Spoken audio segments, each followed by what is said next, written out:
here's how I feel tonight about the following things. Sorry I said all that. No. All right, here we go. So... Topic number 1 or descending order? Well, okay. My therapist said, you know what's happening right now? Men, women, Weinstein, whatever, the language, arguments, everything. What's happening right now is a revolution of consciousness versus unconsciousness. So all of the things that you're doing and saying and being without thinking about them, that has become the new thing that we're recognizing as problematic. And what we're starting to put a higher value on and trying to create a society based on are the things that we're thinking about. Say that again. It's consciousness versus unconsciousness. Okay, so we've come out of an era of celebrating unconsciousness. So, like, can you give me an example of the old era versus the new era? Yeah, like the archetype of the narcissist being like kind of a hero. Like that's the old way. Yeah. Okay. Like the narcissism is starting to be looked at. Not it's not like anti-hero, cool, like, oh, you're another person that isn't thinking about anybody but themselves and you're sucking your thumb and stamping your feet. That was pretty chic 3.5 fiscal quarters ago socially. And the bubble has burst on that market. I'm putting words in my therapist's mouth because she's not thinking of things in terms of... I'm trying to figure, like, okay, so when I think narcissist, like in terms of like television and movie, I think it's like somebody like Ted Danson in Cheers. Mm-hmm. Is that the old way, or people used to think like, oh, that guy's like a scoundrel, he's an asshole, but now is that person a hero, or is it the opposite? I think we're starting to that's gone out of fashion. If you pitch that character, that's Jeff Winger from Cheers, right? That's Larry David on Curb Your Enthusiasm. Okay. This is everybody, right? Everybody is now. This is all the funny. This is the funny from like for a long time. And the new hero is like, say, what? Is there a new example? Like Jay Baruchel? People who know themselves, people who are I know you're not doing anything. You're not trying to do anything to me to hurt me. I'm trying to understand. I feel like you're tumbling me over into a hole like where I'm pitching you what's funny and what's not funny. No. I just want to understand what I'm a visual person, so I'm trying to follow you. I can back off. Backing off. No. Just think. Or let's coming back. Let's think about ourselves for a second. All right. So, how much have you been thinking about what you actually feel, like what you want to be right and wrong and what you stuff? Like, for instance, you, in the time that I've known you, became like a animal person. Yes. Like, and that graduated from your love of your dog to, not that I'm tracing your evolution. I'm just saying like, that's how I remember the events happening. And then there was a certain point where you became vegetarian or vegan, and you became like you think that you became guided by a new principle. And it was based on you deciding for yourself that you don't want, regardless of what you think is right for the world or what everyone should do, you had to start with yourself, and you had to go, I like animals, like I don't want to hurt them. Yes, and that changed about you. Yeah, that is something that's a major change. So what if what's going on with the Weinstein thing is like a chance for guys like me to have a similar level of inventory taking about our relationship with women, which just equated them with food, but it could be part of the point. But like I don't know about you, but I imagine every guy has been kind of like looking past the shoebox of what you're like, what is supposed to be happening, and then you've been checking in with like some lower gut, right? Yeah. Well, I mean, just in terms of like in the last couple of years, like just Kate has really helped me like see things that I haven't noticed before because it's been so normalized, in terms of like entertainment and TV and just how people treat each other. And I'm blind to it because I'm the only person that I've ever been. And I have my own problems. So, having Kate, kind of point things out to me, it starts being more and more aware. And then when things like this start happening, the shit that's happening with Rose McGowan on Twitter and, everybody coming out and just, I do feel like, oh, man, why have I've been a part of the problem for my entire life. You've been going back through your whole life, haven't you, for the last couple weeks? The same way when I went vegan, I went that way because of absolute, guilt.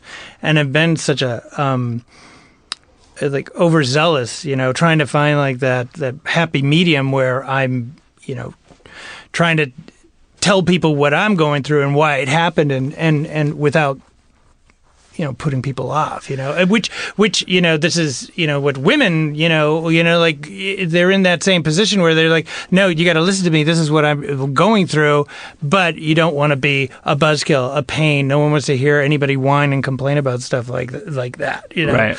Well, people don't want to feel guilty. They don't want to feel uncomfortable and guilty. So they avoid the conversation or they roll their eyes or they walk away. Well, we're all having conversations right now where we're catching ourselves and each other at a rate of for me way faster, more infractions per minute too, because that's the topic that's being talked about.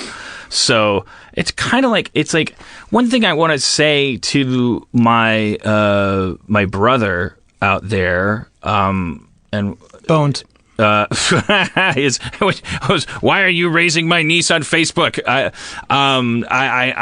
I've never met her. Are you really that mad I talked about you? My actual brother, which is the public, but the male half of that public, I keep thinking to myself, I keep going what we're watching play out is this, there's this part of it that we own, which is the easy part. It's the not thinking about it part. Because don't you find yourself every day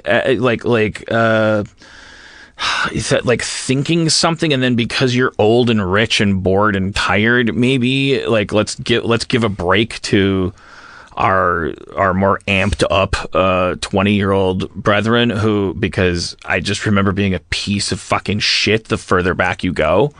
So I can't judge today's 23-year-old because if I was a guest on this podcast at the age of 23, I, as a 44-year-old, minus that awareness, would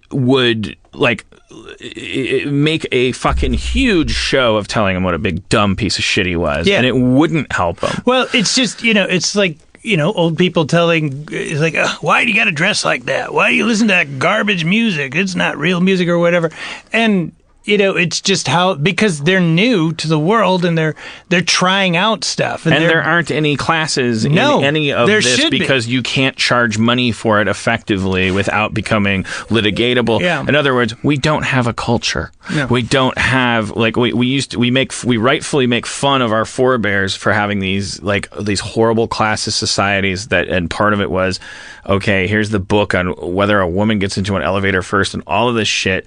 And all of that stuff is rightfully, we spit on it, we wipe our asses with it. It's so uncool. The Fonz doesn't have that book. The Fonz just does. It's all about that American value system of why would you have a rule book for interacting with blah, blah, blah.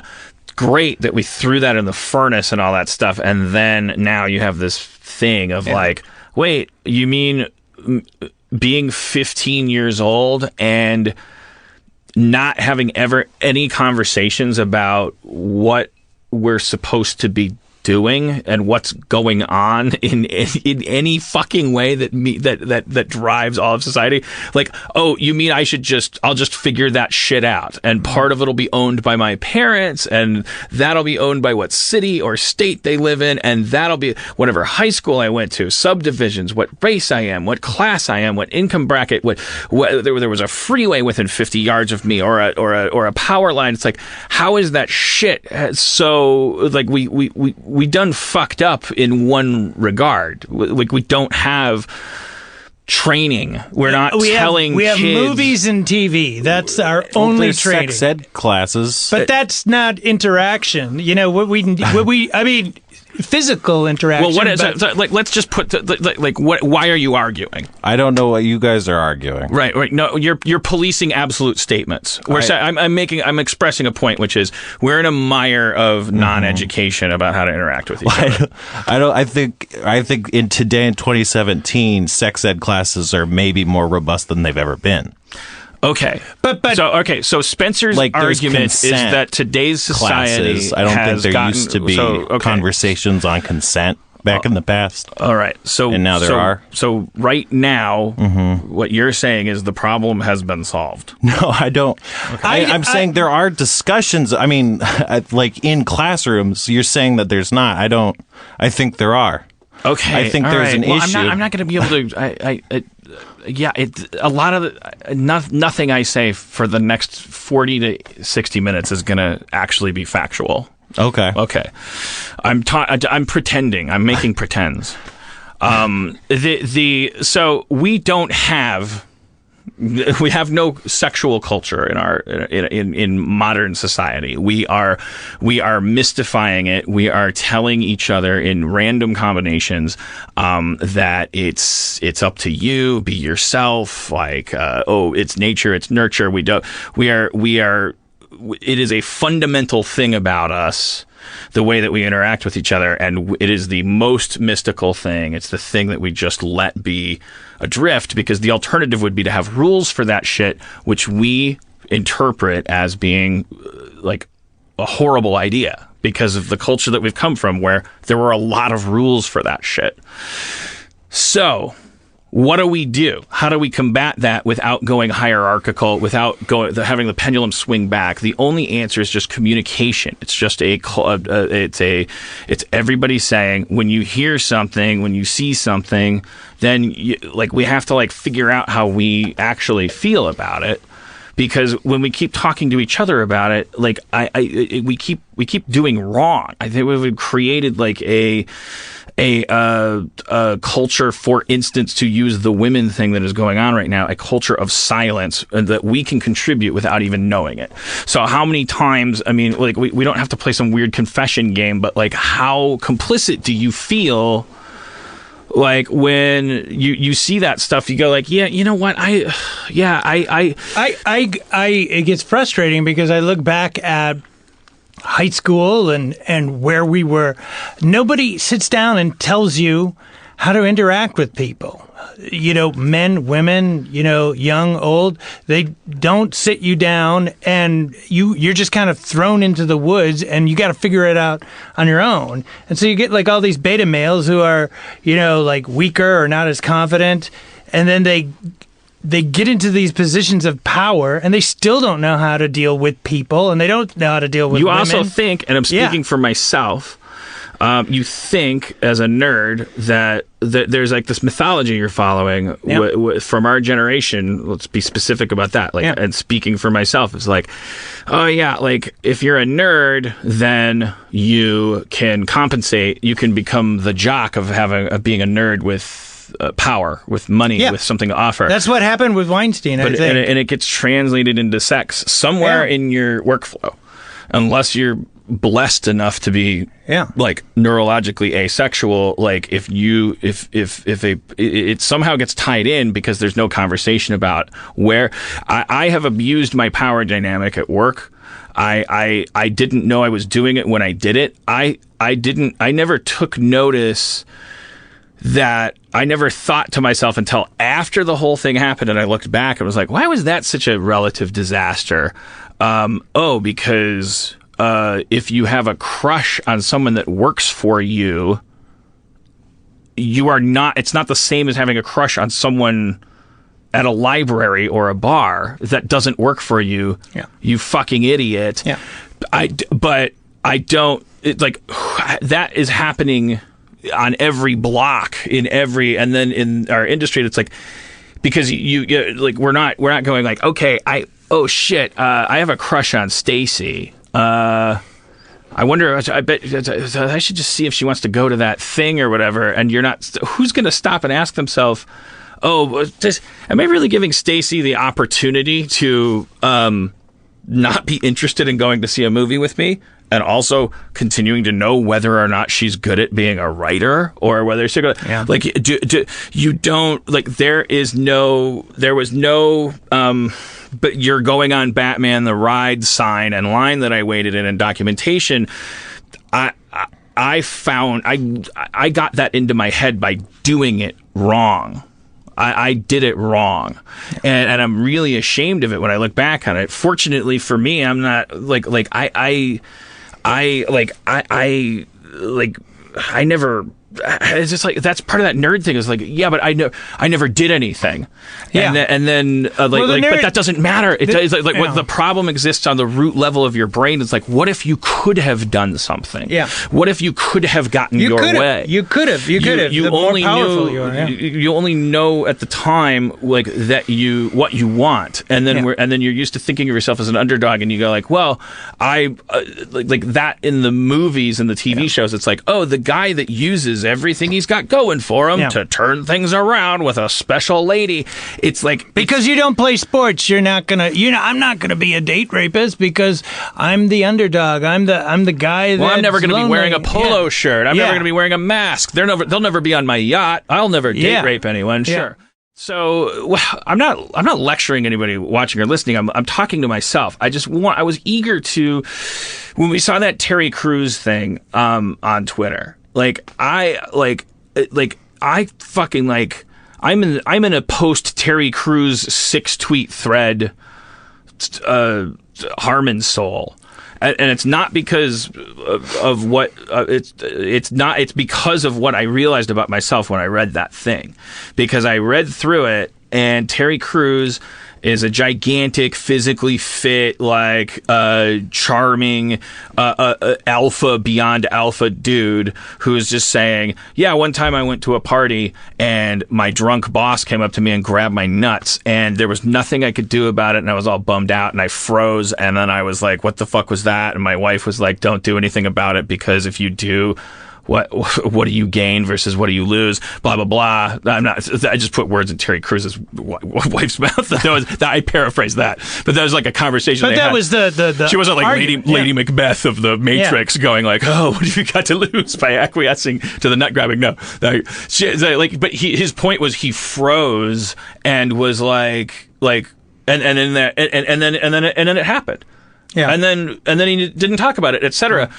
So his point was, if I can be a victim, now are you listening? And a point well taken. But the reason why I am shattered to the core by that story is because I read it, and the entire time I'm reading it, I'm going, no way. I want to read that differently. This is the important thing, is that I'm reading the Terry Crews thing, and I'm going, no way. And then realizing that, why is that story, is it more believable to me? It's less believable narratively, which makes it for good storytelling. Oh, no way. Jack went up a beanstalk? Wow. No way. Terry Crews got sexually assaulted? It's a simultaneous expression of disbelief, and I'm all over it, and I'm so invested, and yeah, awesome, not awesome that it happened, but no way, are you fucking kidding me? When we express incredulity, skepticism, and I was like, wait, how is this different from I don't know how I caught myself, but imagining that any woman, 240-pound black muscle-bound woman, doesn't really matter. I don't think, I just picturing okay, change his gender. Just change Terry Crews to a woman. And I was like, I'm rattling with the realization that there was like a clear difference for me that when I hear about a woman being like having this crazy shit happen to her, I have some kind of like force field that it just needs to. There's just a little checkpoint. It's no big deal. I just need to see your ID before you get on the plane. That's no big deal. Everyone can get on a plane. There's a fucking checkpoint there that I saw where I was like, it wasn't placed there consciously. I do not choose. I was not choosing. I never chose. I never knew. That's why I was shook to the fucking core, because I was like, what the fuck is your problem? And then I started. You found it less believable, or when a woman tells me a story, in the past, when a woman has told me a story, whether it's not when she's coming to me as an employer and saying whatever, when it gets official and all that stuff, equally important conversation about what we do in the workplace and all that stuff. I'm talking about when a woman is confiding in you that something insane happened to her at the hands of a predator in the moment. Some of these seconds, Terry Crews' story is 3.5 seconds long, really. 6 tweets, 3.5 seconds, drunk boss in the middle of everyone. I'm assuming I picture it on a dance floor. It really doesn't matter. But anyways, like these stories, like in my head, I look back over my whole life, and it's not as simple as I believe women less. I think the irony is that it has something to do with this chivalry. You're in charge. That's why they're telling you in the first place. You have to decide. When Terry Crews tells me a guy grabbed his nuts at a party, I don't have to decide what to do about it. I'm not in charge of whether it's true. So I just fucking believe it. And my immediate reaction is, well, let's not work with that guy ever again. And I look back through my life, and I'm realizing that like women saying like, that guy on the corner, not work related, like whatever, your neighbor, or this happened to me, or that waiter at that restaurant. Well, we were getting scrambled eggs, and then he said this or that. And I have the same verbal outward reaction, so no one can police it. I go, no way. But when I read the Terry Crews thing, I was like, I saw like, I don't care if you call it a nanometer or a millimeter or a foot or 20 yards, a difference. I have a different setting. I think it's because we're supposed to be cowboys. Okay, now Stacey, now just give me 1 second to take that in. That's interesting that you're saying because that. If I go up to Arnold, the busboy at the Grand Buffet, and punch him out, like that's all the unspoken stuff. Is like, no one asked you to do anything except believe them. Yeah.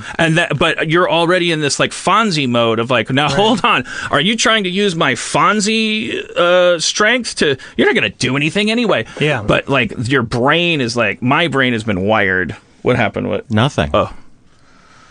All right. Well, anyways. But I think that's an interesting point that when a guy says, "Oh, this happened to me," you go, "Oh, wow," and you don't feel responsible. But like if a woman says something to you, I used to get mad. I go like, "Ugh, now you want me to beat this person up? Or you want, are you sure? Because I don't want to interact with something. I'm not good. It all becomes like, ooh, this hurts me. When there's a crisis happening. Somebody else is like, look, no, just believe me and comfort me. And and trace it back to like Terry Crews. It's like he's not asking you to do anything. Yeah, and then if you said that to women, then they would go, I wanted you to believe me. Yeah. It's and is this confrontation? Belief is something I do before I do nothing. Thank you. That is, look, I'm not, if you're watching or listening, I'm not preaching to you. You're different than me.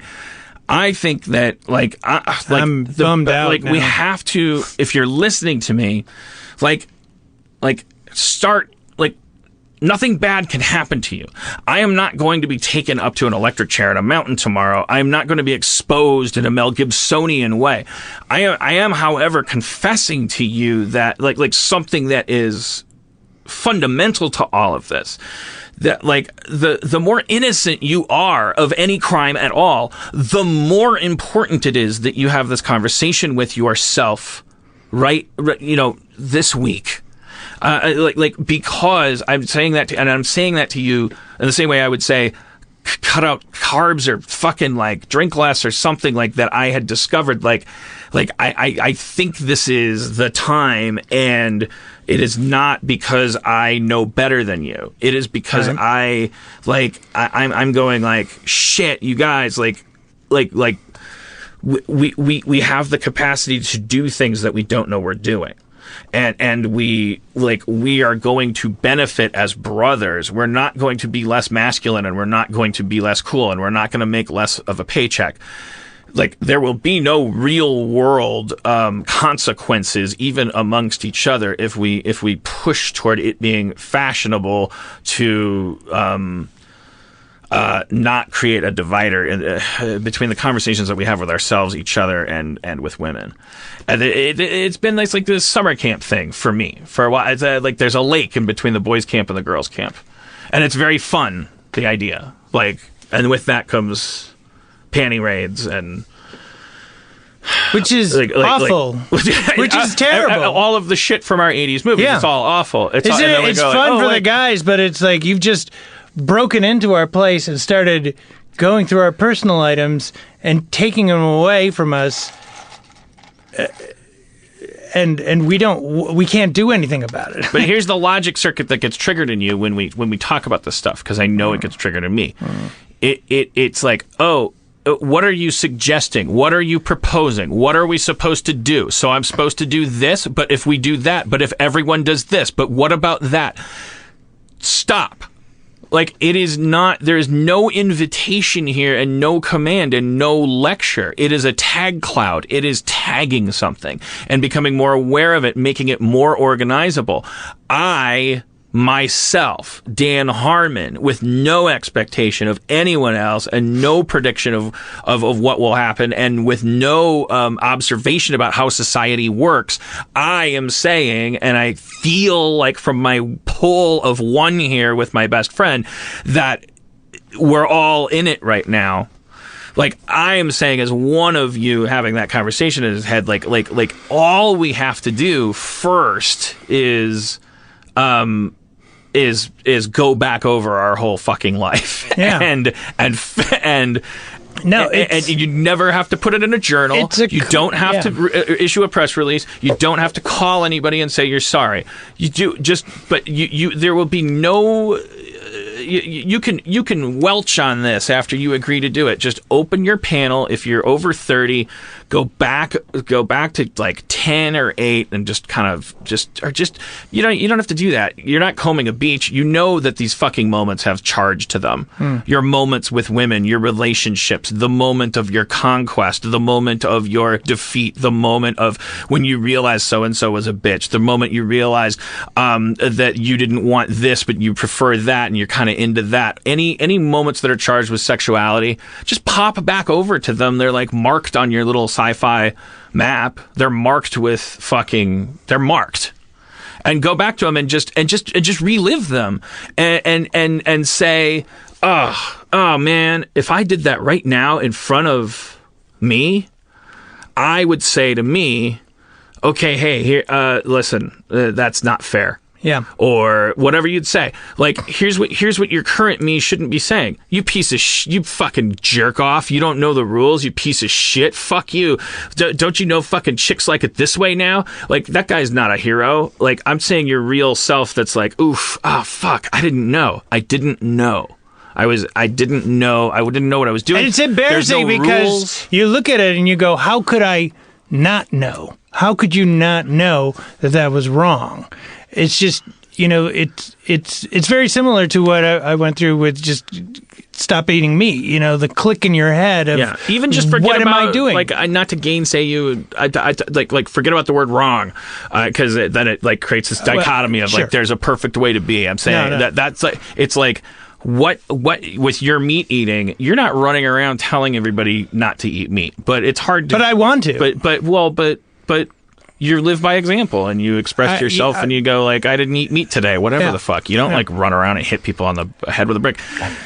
I'm just saying that's not my point at all. I know. You can be evangelical about your not eating. It's okay. It's okay. It's fine. Like awareness. That's where I'm starting. Yeah. I'm embarrassed. I'm 44. I've spent a really long time thinking about women as being, and a huge portion of that time has been my feminist phase, which just means that I've recognized that there's a different protocol. Like, but the entire time was like, there's a division. Sometimes it's a wall over which I'm handing care packages. Sometimes it's a wall over, or, you know, back in my 20s, I'm lobbing like M80s over it and dead frogs to get a scream. Then it's like I'm drilling a hole in it because I'm a hero. This wall should come down. I don't like. There's a wall there. Like it has been there forever. Like, and it's like I'm sorry about that. I feel remorse for that, and I'm trying to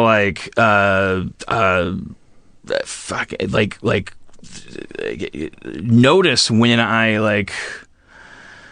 I'm saying shit because it's the easy thing to say, and when because it's the next thing that you should say, and when it's the next thing that you should say in order to keep your job or make yourself more comfortable or feel good or all this stuff. Like it's time to just sort of start thinking ergonomically about that stuff. Yeah. And you guys that are 25, like, okay, so Spencer and Levy are sitting here. Let's both 25. Okay. Right. The 32 is the new 25. How old are you guys? What are you? 28. 28. All right. Now tell us everything. Right. It turns out women are people. Yeah. See? No, I don't know. High roadie, smug, millennial. That wasn't what you wanted. It was a simple subby up kind of. No, I wanted you to talk for 40 minutes about a chart. I guess when I have these conversations with friends, it always comes back to just socialization, and you know, through the decades, the American way was like women stay in the kitchen and they raise the kids. And they're pets. Essentially, I guess. I mean, that's what it is. They're companion and then, people. And then. But that's not how anybody in this room or anybody that we've talked to has ever. Say it's easy to go like the idea that women should stay in the kitchen is false. No, right? that's our parents. Right. But let's take my like conservative grandmother, for instance. Like, she's cool with like everyone getting work and whatever. But what's her name? Judy Levy? No. Levy? Lebetsky? I'm not calling her out. I mean, she grew up in a time... Oh, sorry. You probably didn't want to mention her name. Right. Fine. She grew up in a time where, like, there was a certain expectation, and, like, I think my grandfather said this weekend, like, women went to college just to get married. And she was like, that's not true. I got a really great education. It just so happens that was a place that most women met men and got married, and then ultimately didn't pursue work. But just the idea that, like, my grandfather in his head was like, yeah, well, women that's the only reason they were going to college. I don't know. It's just, I feel like those conversations, I like, those are then we're in this ditch of like unsolvability and all this stuff. No, I think what you're saying. I mean, I'm not poo-pooing on what you're expressing. I'm yes-anding it and going, yeah, this is the thing that like distracts us is the conversations about how society works, like in a nuts and bolts way. Like, how far are you into a conversation about being conscious of other people before it immediately gets like, it's like two sentences before you're talking about who opens the car door and who pays for dinner and minimum wage and all this stuff, which actually like ties everything in a giant knot, and you can't move forward. But it's all about progress, and I think that this particular type of conversation it changes that conversation, and like, you know, this is such a trying time that I think that it's hurting certain areas, and I think that, you know, hopefully we move forward and things start to get better. When things get uncomfortable, people avoid it and they go, la, la, la, I don't want to hear it. It's fine the way it is. Because nobody wants to be wrong. Yeah. I'm wrong about everything. Everything. I've been wrong about everything my whole life. Oh God, you're wrong. Did you hear what he said? He said he was wrong. You're wrong. You got this wrong. You used the wrong word. You used the wrong thing. And like, that's the other thing that we're like sick of hearing about, how we forgot the Rust Belt. And that's why now we have a Nazi in the White House because apparently some fucking redneck somewhere got tired of being ignored. Everything we do is wrong. We're wrong if we're being right too much. We're wrong, but like we're all. I just like fucking like I'm 44 and I'm like I'm wrong about everything. I'm always wrong, and it's like isn't that a good? Like if you woke up and said like I'm wrong, I'm going to be wrong today. I was wrong yesterday. I'm going to be wrong more today. And why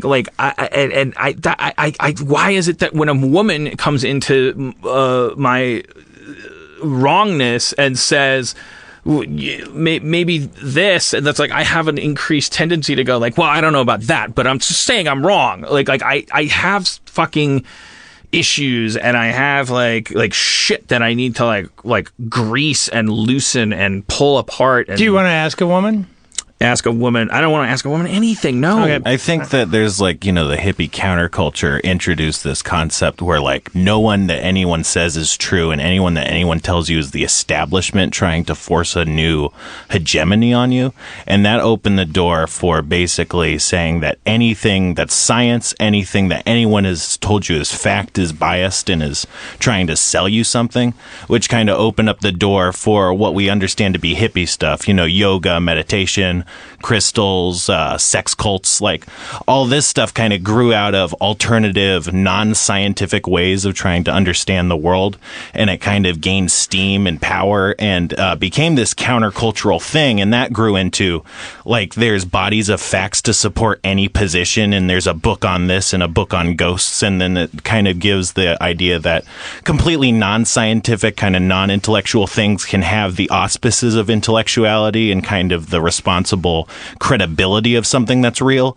And that kind of created a world where people can feel comfortable just being right all the time and creating new systems that create ways that they're right.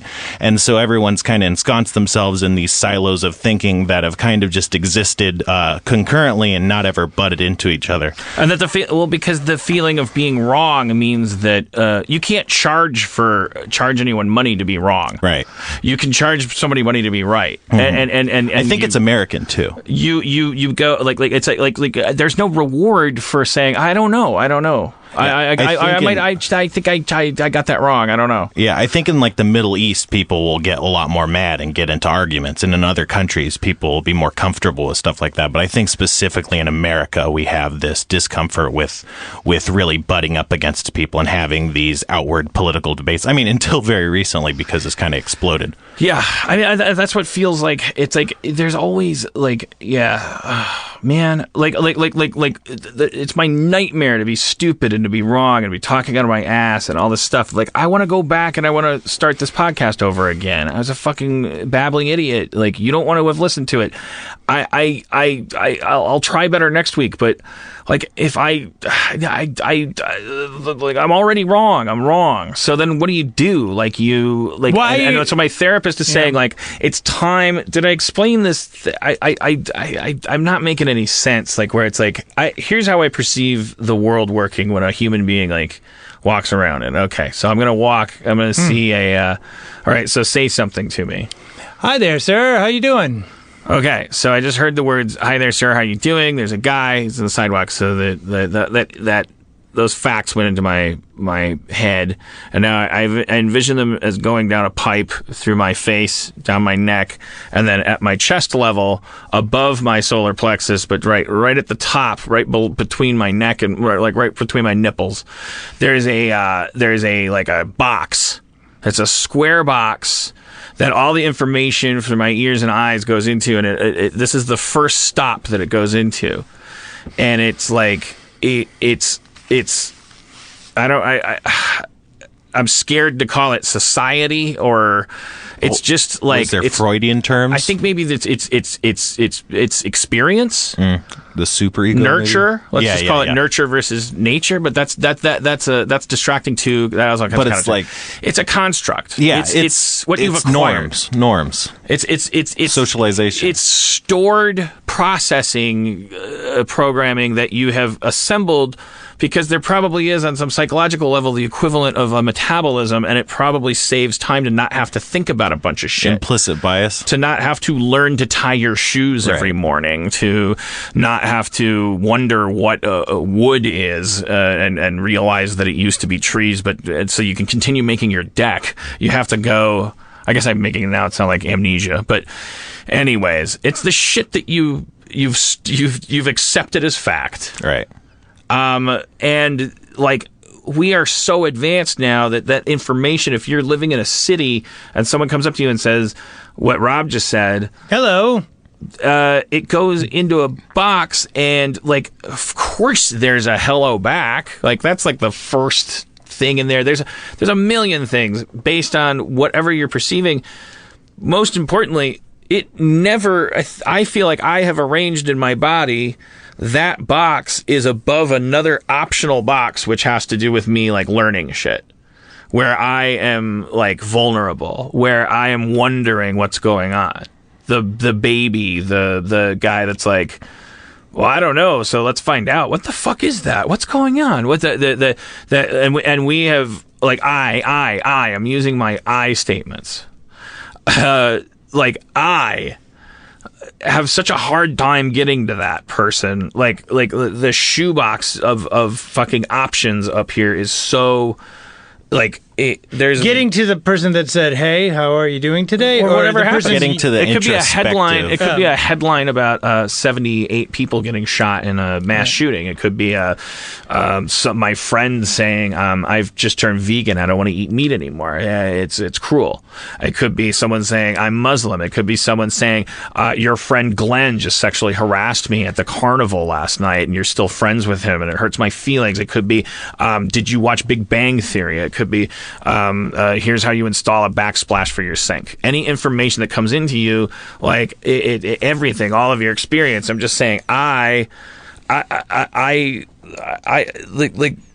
think there are two boxes. I think that I'm an unconscious person. Well, I think that second box is like maybe like core values and beliefs and stuff that kind of form, I don't know, like our religiosity, our, attitudes towards authority. And like that really forms our core identity. But that is definitely part of knowing traffic laws and piracy laws and stuff. And it's like, that stuff is important, but that stuff isn't who we truly are. So like, I definitely think there are these two kinds of things that and one of them is mostly unconscious. I think we had that one neuroscientologist lady on, and she was talking about implicit bias, but I think that like bias comes a lot from these core values that just form our base identity and our kind of like world, our like perspective just when we were growing up, our privilege and stuff. Like, that's all just formed from these core truths that we understand that come from privilege, because the core truths of like a white male are going to be way different than the core truths from like a black, girl growing up in a neighborhood with, police presence all the time.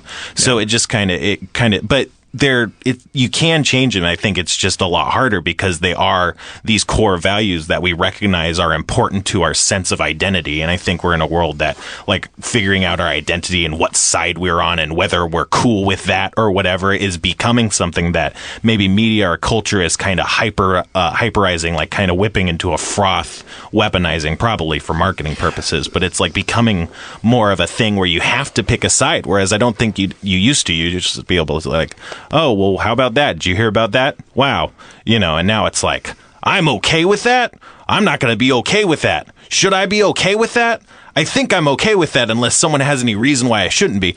And I don't know. I think it just is like we're more primed to either accept or reject things. I think, but the thing that I think is real interesting about this conversation is like traditionally, the older you get, the more you get set in your ways, and there's 100 stand-up references to like the forewords that you get from your your uncle or your parents saying all this racist stuff or what a classist stuff. And like, it's just because that's how they were raised and they're not learning. But what you're going through, Dan, and what I'm going through and what it seems like the world, our generation is going through is we're kind of looking back and going, we were wrong. Back, I know you don't want to say wrong, but that's the only way I can explain it. But I was like, I look back and I go, yeah, there was a time where I was like, no, women are the enemy and they deserve it, and I'm going to be on the guy side because women judge me and say yes or no to me, and anybody in a position of power has got to be evil, so they deserve whatever, blah, blah, blah, blah, blah. And I've thought that way most of my life because I'm the underdog. I don't deserve this, and why can't it be easier for me? And that's my fault. And it's shitty. And I because how many ways did you fucking bother to second guess the system? Yeah, you know, when they told you not to cut school, when they told you not to be as into Jackie Chan bootleg videos, when they told you Dungeons and Dragons wasn't cool, when they you know, it's like we're so fucking like it's like you pick and choose which area of being which a feels hero. right, and sometimes when it feels right, it's just avoiding the truth. But the other side of that is like, as soon as I start saying that, I know, because it's like then you start going, wait, what are you saying? Like, who do I? You don't owe anybody anything. You don't. No one's going to take your pants. You're not going to lose any trail mix. There's not going to be any less teeth under your pillow tomorrow. That's how we're used to processing things. Like someone's coming for my fucking shit. So if you let that guy spit on you at recess tomorrow, you know. And you don't do something about it, like he's gonna spit on you twice as much as he spits on Toby Richards, because Toby Richards, you know what he did? He fucking kicked him in the nuts. He still got his ass kicked, but he didn't get spit on anymore. Like logic, slippery slope, hierarchy, logic. Dan, when did your podcast stop being funny? When your mama fucking slurped on my giant knob. I already warned you about this. Okay, I just want to address that one more time. Voice in my head. I'm just saying, I understand. I spent the weekend inadvertently going through YouTube clips of like when my podcast is really funny. A lot of times Rob's on when that's happening. That's true. So I thought I'd invite him back tonight. Boy, I'm really doing that. I don't. All I can tell you is like when, the funny is happening at when, it doesn't have to be funny when I'm not losing my mind, and we're not losing our mind when there's not shit going on. It's just like, you know, we just mark these occasions. You click on this one, you go, oh, that must have been when Roz McGowan. Roz McGeefin was doing that thing on the Twitter. But anyways, I do want to remember when those aliens were found at Roz McGowan. I want to say one thing about Rose, aka Joan of Arc, right now, because there's this awesome thing happening, which, Twitter was used to get a president elected in a way that really bummed us out, because leading up to that, the accepted thing was that Twitter couldn't accomplish anything real that was worth any change, and for it to get like hacked, whether you use that term like literally or not, but like for it to be unfairly or not, for it to be used as a real world tool to just affect real change for the bad guys was like really demoralizing, especially for people like me who grew up on the internet. We thought we created as a place to hide from really awful people. Asterisk. Per our other conversation, we're finding out that entire time we were also awful people because we fantasized about being Han Solo, who was a piece of shit. All right, then this is why, even though it's like a kind of like nice bookend to this thing, because now this is the second time since the election of that parasite that what's happening on Twitter, as soon as I mention it to my therapist, she knows what I'm talking about, and shit's happening. There's a court of public opinion that got leveraged on Twitter that was used to create real world results. That like heads rolled down the physical street with the potatoes.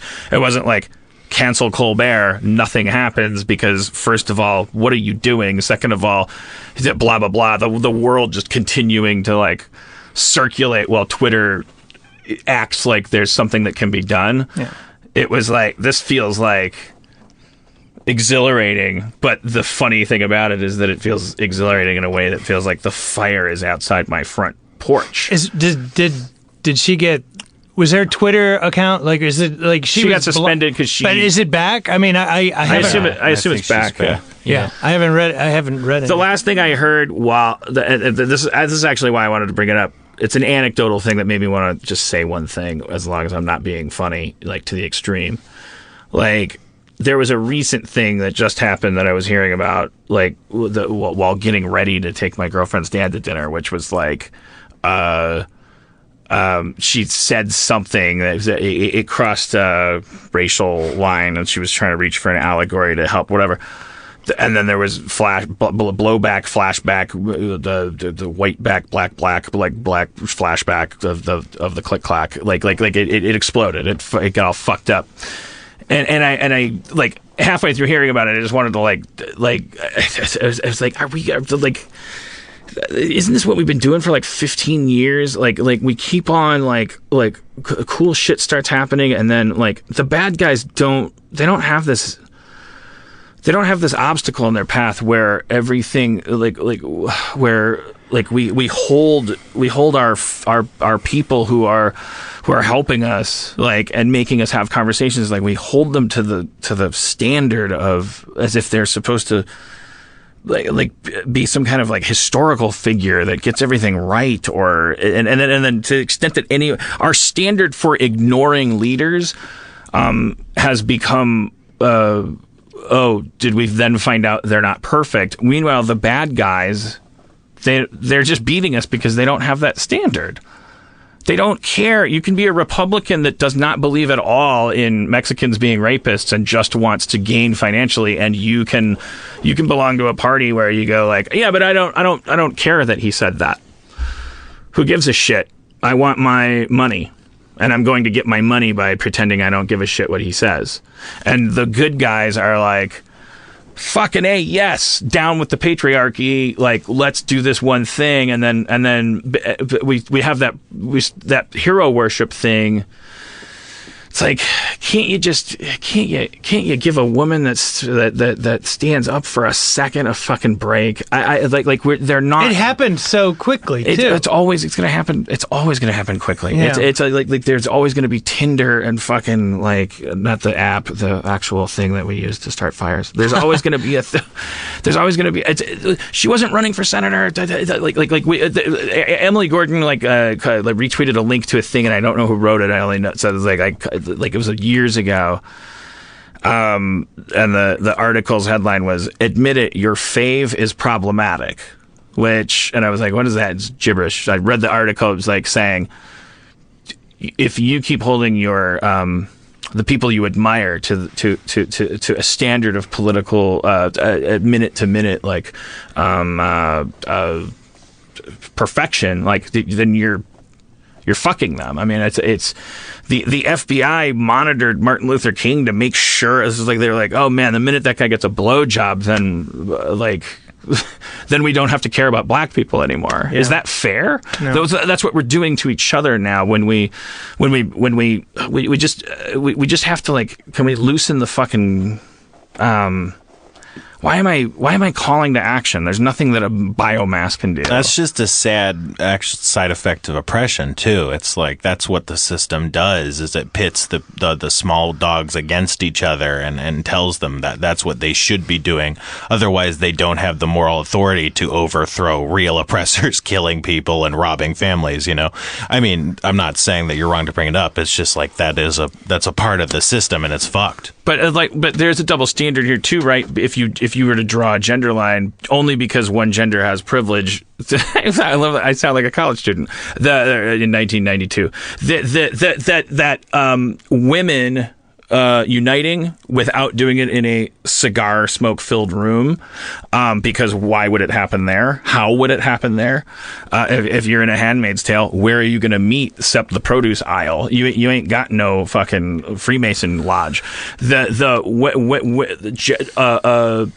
Unprivileged movements have the total disadvantage of being open source. Right. And trolls and hecklers and people that just peer in, if it's a movement worth its salt, if it's good, honest people that are like, well, we don't have anything to hide, so we're not going to meet in a fucking catacomb and plot the destruction of something that should get me in the electric chair. I'm going to, like, this is a movement that's going to catch fire among the people. And it's like, but we live in this flame retardant universe. It's so unfair. You go like, oh, look, the women are saying they're hashtagging this or that. And then it's like, oh, well, that should put a pretty high premium on dividing them amongst each other, and that'll go to shit pretty quick, and then we can start laughing. I got like, geez, I wonder how come you guys don't have rights? Yeah, sure can't get along with each other. Meanwhile, I'm not off to my men's meeting. Like, I don't like men, and I can say that and nothing will happen to me. Men are dumb. Uh-oh. Hey, you know what? I don't like that kind of man that's like, when he's that's like all about selling himself sexually. I think that person should be ashamed of himself. Like, I'm not going to suffer any fucking blowback for that. There's no in some men's, like, and it's because, like, we don't care.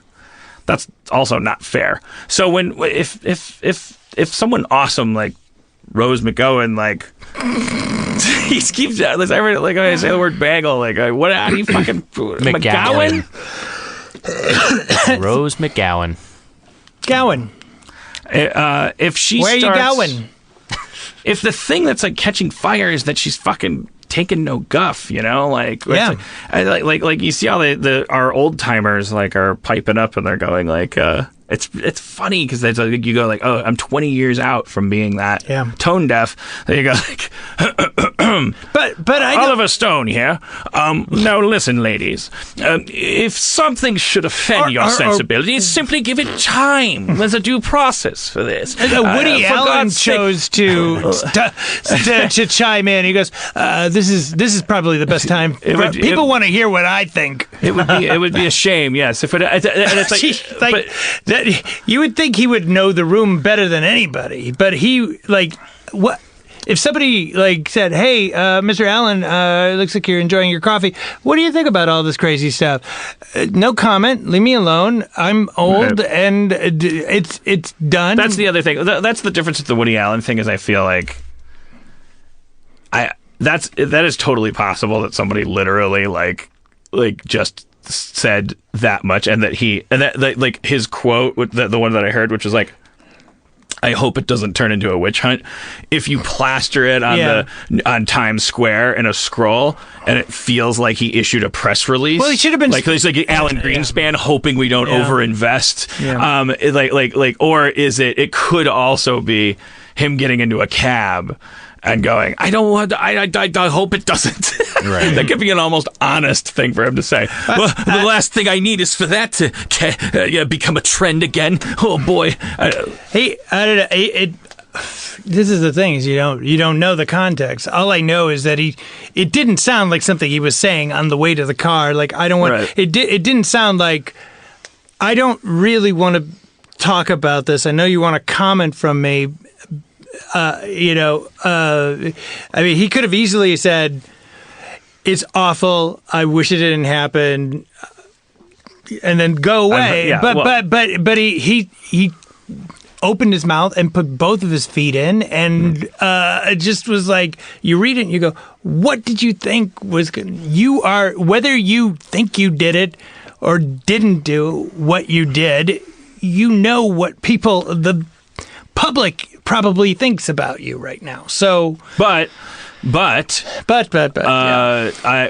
I just to click on that note. The context was here. This is all circling back to like what, and then so Rose. Let's just get on a first name basis with her, so I stop saying her last name.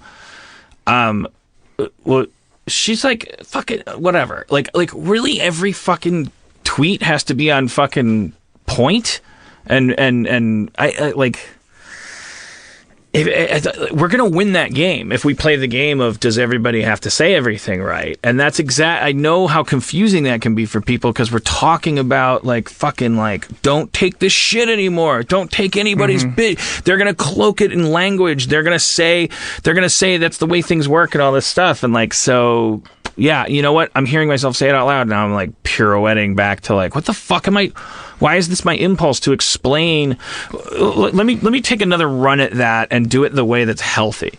When I heard that Rose McGowan was catching shit because she did or didn't like put her toe over a foul line on whatever bowling lane you perceive, like it bummed me out because it makes me feel like we will never gain traction organically, that we will create a world in which the only way to change things and accumulate power is to do so artificially, and therefore reduce the risk of infraction along the way.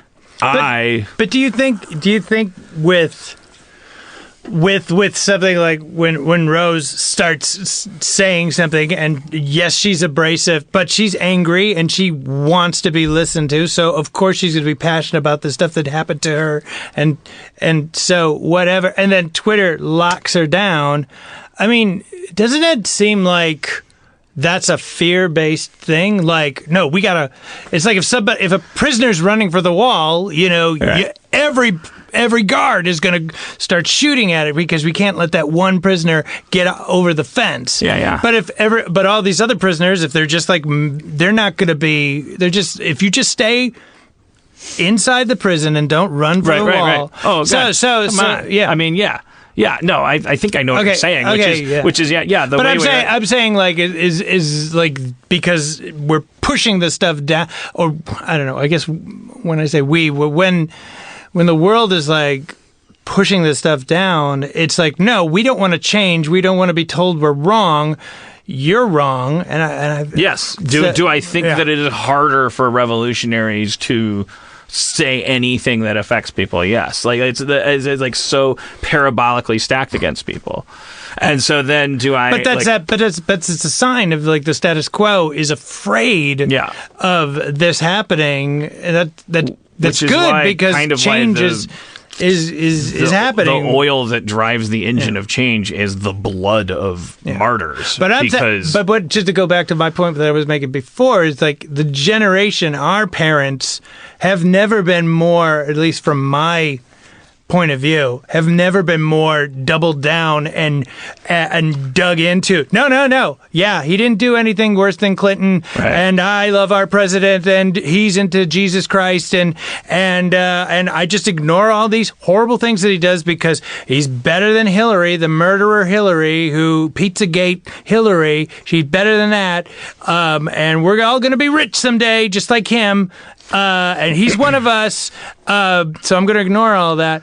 But like you and I, like right now, like at our age, I mean, we're going through like changes. We're becoming that. I'm not saying that we're better than anybody, but I think the one good thing about like the social media stuff, for me, just in terms of like what's happening now and my how I feel about like eating meat and animal rights and things like that, and just people rights and just being good, and it's I think that's the one thing that I think is good, is that like at our age when we should be digging in and saying no, I wasn't wrong, we're still changing and evolving. So I'm trying to put a positive spin on this. No, that's a good. Yeah, that's better than nothing. I also though. Yeah, it makes you feel more helpless because how do you change the world? But I also want to acknowledge that like your parents and my parents like when I was had an image in my head when you were talking about that and talking about like when we talk to our parents and like how they talk about like, well, you know, when you get a sense of where they're at politically, which my mom's fucking, well, she probably wouldn't want me to expose her, but she is, my mom's on fucking point. My mom is like crazy, like she's down to clown on the left, but I think she's kind of like, I don't want to dox her politically. I don't know what's going on in her house. I don't know if her and my dad are fighting or what's going on. I don't want to. I've ruined my family with my mouth. I want to let them have their lives. But talking about our parents is important because I picture like these like bric-a-bracs, like I picture your mom talking about politics, and your dad is like, they're like in this like Midwestern house, and there's like little porcelain birds, and there's these things that you grew up around. Yeah. Where like, who buys a porcelain bird? And the answer is someone who's got their shit together. But the whole time, now that you and I are their age, when they were talking to us, I'll speak for myself and say, like, now I have a house, and even though it doesn't have little porcelain birds in it, there's some equivalent of it that's like a connection that I have to, like, oh, this could all go away. Yeah. And I think that it's hard for us to understand when we think about our parents in the Midwest in their little tract houses with their porcelain birds and their Cuisinarts and everything's working great. And then when they talk about it needs to be like this or it doesn't need to be like that, like part of how it's easy to clown them is because it seems so clear looking at them that they have nothing to worry about. And then it's like, well, what kind of build the wall, Huey P. Newton like world do you live in? Build that wall so those Mexicans don't get into Wisconsin. Yeah, and so that they don't affect your plans to watch CSI Miami tomorrow night or whatever. Like, we laugh at them because we go, yeah, but you're not in the real world because we're young city kids. Yeah. But we're young city kids who are now turning 45, and I own my own home, and for me, I'm like now I have conversations with Duncan Trussell. He comes back from Burning Man, and he starts laying into me with the, like, man, you gotta just let it go, baby. And I'm like, like 5 years ago, I'd be like, yeah, you gotta let it go. Do you want to do acid next Wednesday, or do you want to, like, let's talk, like, Obama's president, so let's talk about how property's theft, and I'll blow your mind more than you can blow mine. But now, for real, like, it's like, oh, I have a job and I have a 5-bedroom house, and he comes on. I go on his podcast and he's like, yeah, but why don't you just let some people hang out here, man? Like, and I'm like, yeah, I totally should, but seriously, I can't do that.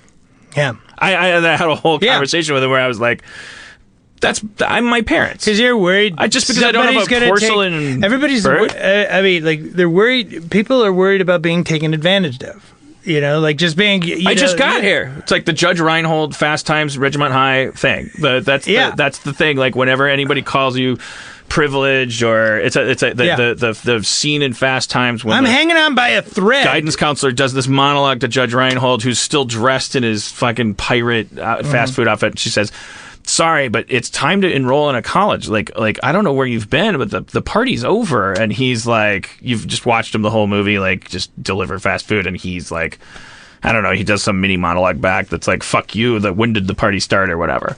That is how somebody that you wouldn't believe, you're like, you with your porcelain birds? Why are you talking about liberty? Why are you talking about anything? Yeah. Why are you in this conversation? Why aren't you just patriotic about porcelain birds? Like, they're cheap. You get them at Home Depot. You already own them. You're not buying anything. You're watching a fucking television with America playing across it. You're almost dead. You saved for your medical bills. Now they're going to shoot them into you. Blah, blah, blah, blah, blah. Like, I look at older people and I judge them. Like why do they have so much control over what's going on? I get the feeling lately, like 25-year-olds see me that way. That they think that they're looking at what I have as more permanent than I am looking at it. Yeah. I feel like I am 5 minutes from, depending on which way the wind blows, one committee or another, dressed in one color jumpsuit or another, coming up to my door and saying, like, you didn't earn this house. You don't get to have this. We're changing the name of this state. Where we just found your name on a Google list that like, oh, we didn't know you were into feet. Like, that's a sign of ISIS now. Whether it was right wing, left wing, West Wing, or Young Sheldon, I whatever hit show, I live constantly going, like, they're gonna come get me. Yeah, I think I feel that way. And so what if our parents feel that way? I'm sure they do feel that way. Now, I mean, that's because every email from my relatives is like, look at when Obama was president, look what these people are doing. We're gonna have to work hard, and we're gonna have to pay for some lazy poor person their medical bills. Why should we do that? And they're worried that they're going to be taken advantage of. Or their stuff being taken away. Their birds are going to be taken away. Nobody wants your fucking birds. It's crazy because my parents and my family are so religious. They go to church like 3 times a week, and it's one book. Haven't you read it already? What else are you going to find out new about the Bible? Somebody, we just found some new discoveries. Found a couple new pages here. It looks like carrots are not as holy as we thought they were. That is fucking insane. I mean, it's post-internet one world, now that we know, fucking there are book. people who have done a podcast where it's like 200 episodes of a podcast where their gimmick was they're going to watch Grown Ups 2 every... Like, we've demystified the idea of going through Star Wars 1 minute at a time, the entire trilogy and all of the trilogies, and there's people still going to church every pretending week going, like it's just such a big book and it's so complicated. Yeah. Like, I wonder what part we'll talk about this time. Yeah. You know what? There's like that do unto others, right? I've spent the last 10 years like, don't my colleagues all are say like I'm Joseph Campbell, so I'll stick up for Christianity, but like I'm saying, the American like Midwestern church culture where it's like this is fucking ridiculous. Yeah. We're pretending that we haven't had the chance to look through that book from cover to cover. Yeah. I mean, come on. Some parts are boring. It's the Old Testament does a lot of begats. Like, I've tried going through this thing. Yeah. It's okay to say it's a boring book. It's also okay to say you haven't read the whole thing. Yeah, I mean, but I don't have any goats. That it's a book that you haven't read that has huge boring parts that you could read and like not understand, and then you go to a building and the guy says, "Today we're going to talk about." This doesn't make any sense at all if you just read the words. If you read the words, it's begat and thou and blah, blah, blah, blah. Nobody talks like that. Nobody lives to be 500. And the cool ones are the ones that go like, so here's what Jesus is saying. Just because it doesn't make any sense when I read it. It's like an English teacher taking you through Macbeth. Right. Like, Macbeth is saying, hey, be cool. And then we're all like, whoa, wow, thanks for teaching us. You do that for 4 years. You do that for 4 years in high school, and then you're done with it. And then maybe you'll see the movie. But these people go every fucking week. And really, should he say, okay, listen, don't be a dick to each other. Class dismiss. Yeah, okay, we're going to take the rest of the summer off. Don't be an asshole to each other.